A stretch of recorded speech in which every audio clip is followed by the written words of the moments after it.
Assalamu alaikum wa rahmatullahi wa barakatuh, chers frères et sœurs, en islam, il est des moments où le monde dort et où le ciel s'ouvre.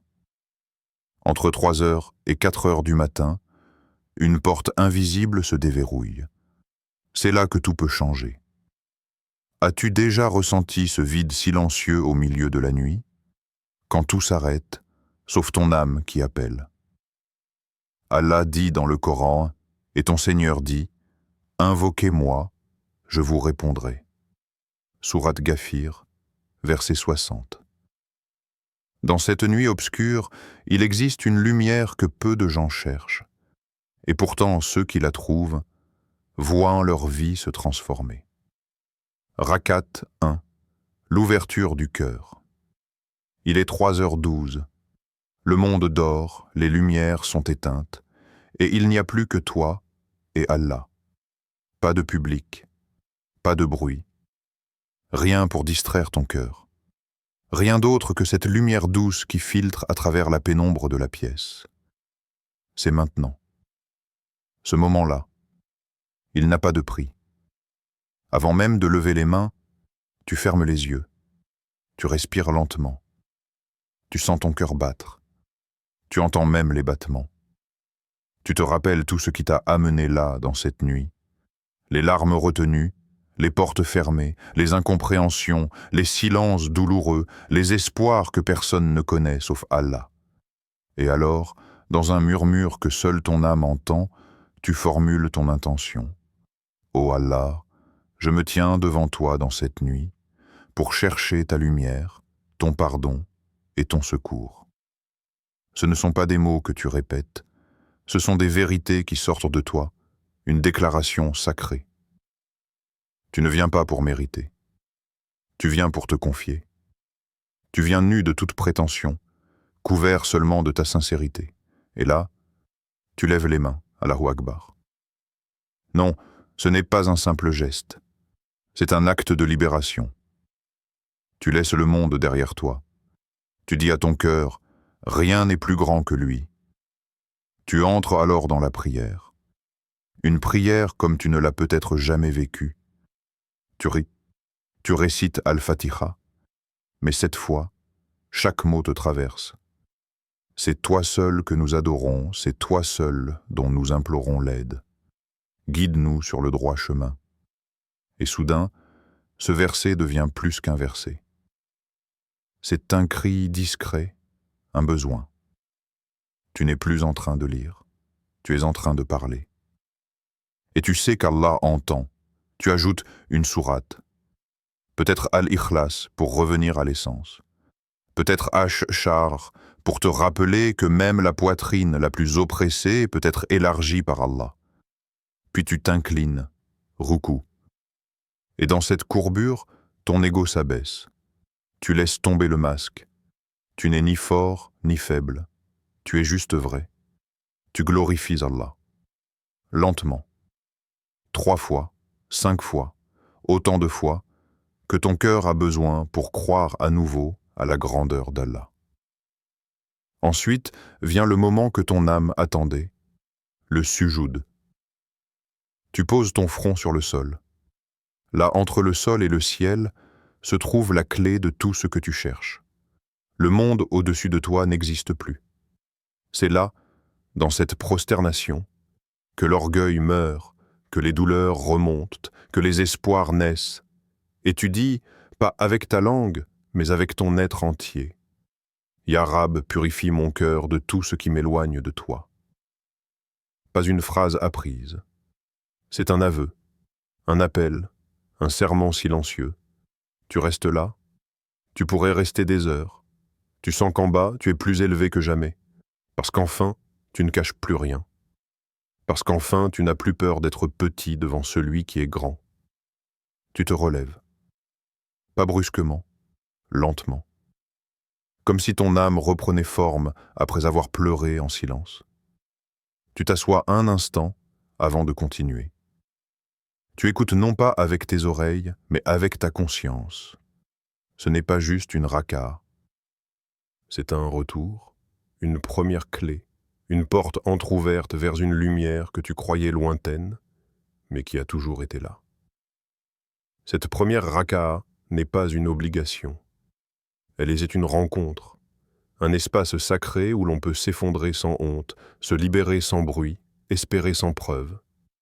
Il est encore tôt, il te reste 3 raka'at, mais celle-ci, la première, aura déjà fait ce qu'aucune autre parole humaine ne peut faire. Te ramener à toi-même pour mieux retourner à lui. Raka'at 2. Le silence du monde, la parole de l'âme. Il y a un moment dans la nuit où tout devient silence. Pas un silence vide, un silence chargé de sens. Comme si même l'univers retenait son souffle pour te laisser parler. Tu viens de terminer la première raka'a. Tu n'as rien prouvé. Tu n'as rien accompli d'extraordinaire. Mais tu es là. Et c'est tout ce qu'Allah attendait. Alors tu t'élèves pour la seconde raka'a. Encore une fois, tu récites Al-Fatiha. Mais cette fois, c'est ton cœur qui parle à ton Seigneur. Louange à Allah, Seigneur des mondes. Et tu te demandes, qui suis-je dans ce monde vaste? Qu'est-ce que ma douleur face à l'éternité? Et pourtant, il m'écoute, il me voit, il me connaît. Tu continues, maître du jour du jugement. Tu ressens un frisson. Tu sais qu'un jour, tu seras seul devant lui.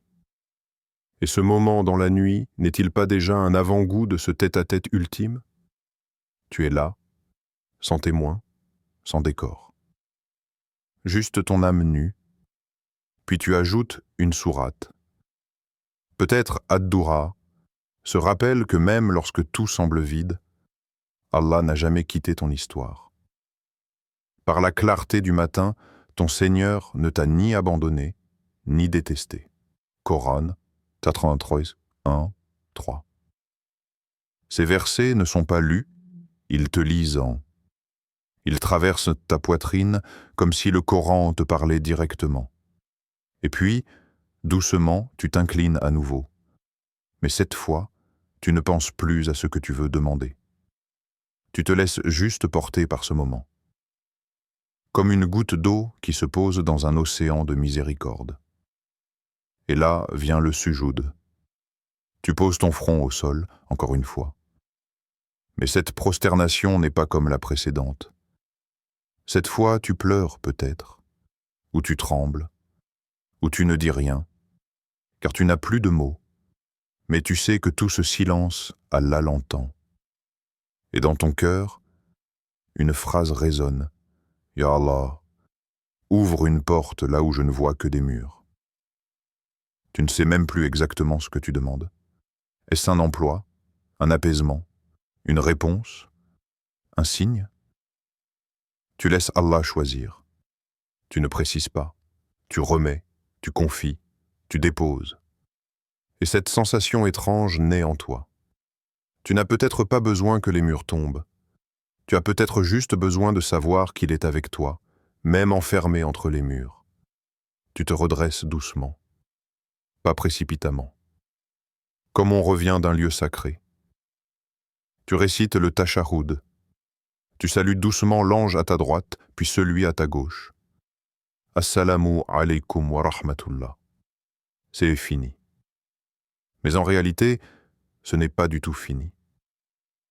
Tu restes assis quelques secondes, pas pour penser, juste pour ressentir. La nuit est toujours là, mais quelque chose a changé, pas à l'extérieur, à l'intérieur. Tu prends une grande inspiration, tu fermes les yeux, tu t'abandonnes quelques instants dans ce vide doux, ce calme dense, cette paix rare qui ne vient que lorsqu'on parle à celui qui ne dort jamais. Et puis, tu te relèves, lentement, comme si tu remontais des profondeurs. Tu sais qu'il reste 2 raka'at, mais ton cœur est déjà devenu un sanctuaire. Et toi, tu commences à te reconnaître. Raka'at 3, l'appel du ciel, il est maintenant 3h37. Tu n'es plus la même personne qu'il y a 30 minutes. Quelque chose s'est déplacé en toi, lentement, silencieusement. Tu ne peux pas encore le nommer.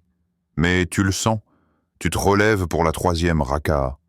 pas par obligation, mais parce que quelque chose t'appelle.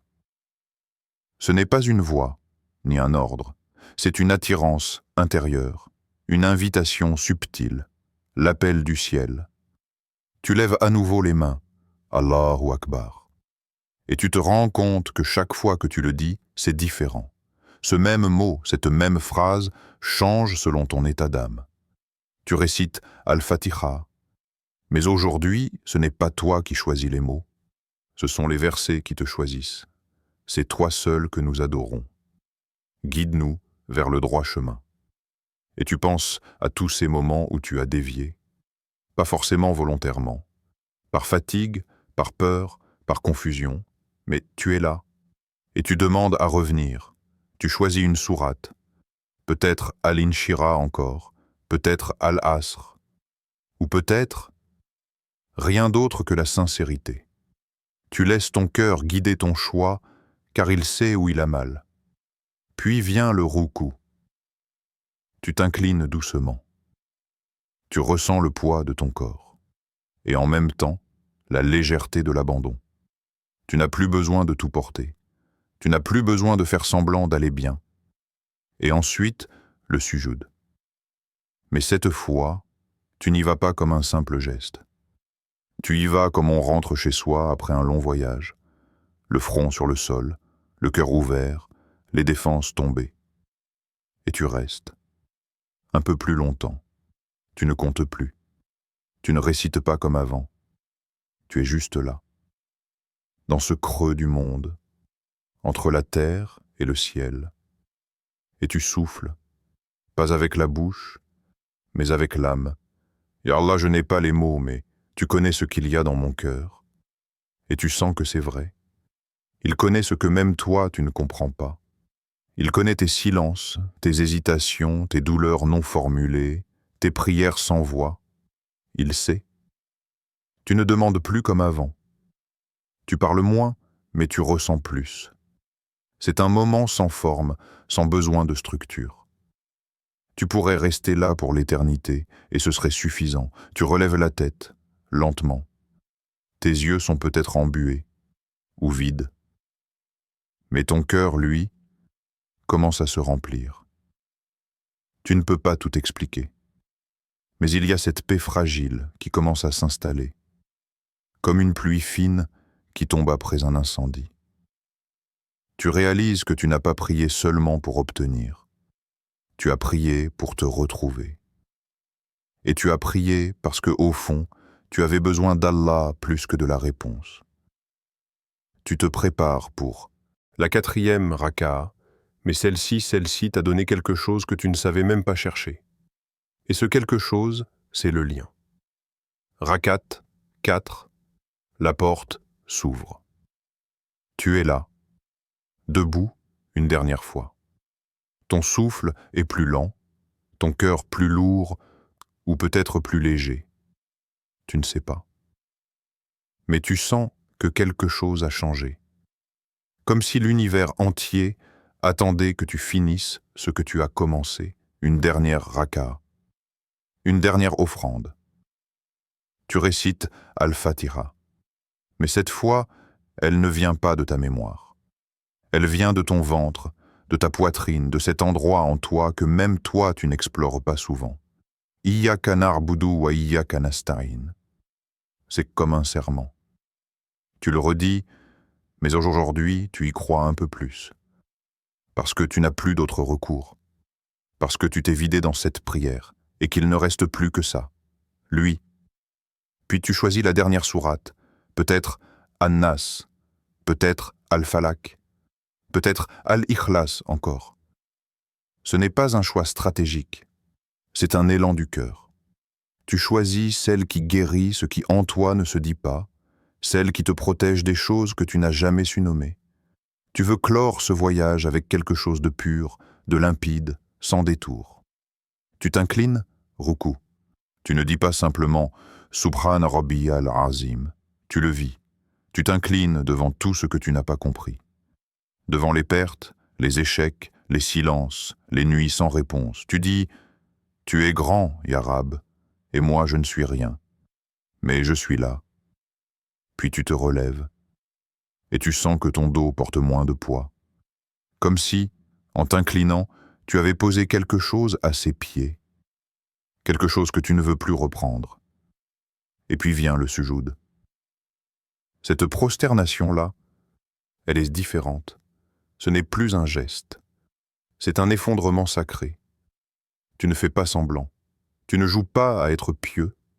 Tu es à terre, front contre sol, cœur contre ciel. Tu restes, tu ne comptes plus les secondes. Tu es hors du temps, tu respires.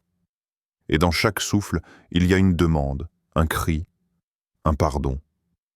Tu pleures peut-être, ou peut-être pas, mais quelque chose en toi pleure. Peut-être ton ego, peut-être une vieille douleur que tu n'avais jamais osé regarder en face. Peut-être que c'est ton âme qui reconnaît enfin la maison. Et là, dans le silence, dans la poussière du sol, dans l'intimité entre toi et lui, tu murmures « Ya Allah, je te demande ce que personne ne peut m'offrir, ton amour, ta guidance et ton secours. » Tu ne cherches plus à impressionner. Tu ne récites pas des choses apprises, tu parles vrai. Et Allah écoute. Peut-être que dans ce sujoud, tu es plus proche de lui que tu ne le seras jamais. Et peut-être que lui t'a déjà répondu. Mais tu ne l'as pas encore compris. Tu te redresses. Une dernière fois, tu te tiens droit, calme, apaisé. Le cœur battant lentement, comme s'il voulait prolonger cette présence. Le tashahoud complet s'élève de tes lèvres. Pas comme une formule, mais comme une offrande finale. At-tahiyatu lillahi. Chaque mot est une graine plantée dans l'invisible. Tu ne sais pas ce qu'elle donnera, mais tu la sèmes avec confiance. Puis, doucement, tu tournes la tête. Assalamu alaykum wa rahmatullah. À droite, Assalamu alaykum wa rahmatullah. À gauche. Tu viens de revenir sur terre, mais quelque chose est resté là-bas. Après la prière, l'entretien sacré. Assieds-toi un moment, les mains ouvertes ou le cœur à nu. Invoque, Ya Allah. Ouvre pour moi les portes fermées. Accorde-moi ce que j'espère, éloigne ce qui me détruit. Pardonne mes fautes, même celles que j'ai oubliées. Guide mon âme vers la lumière.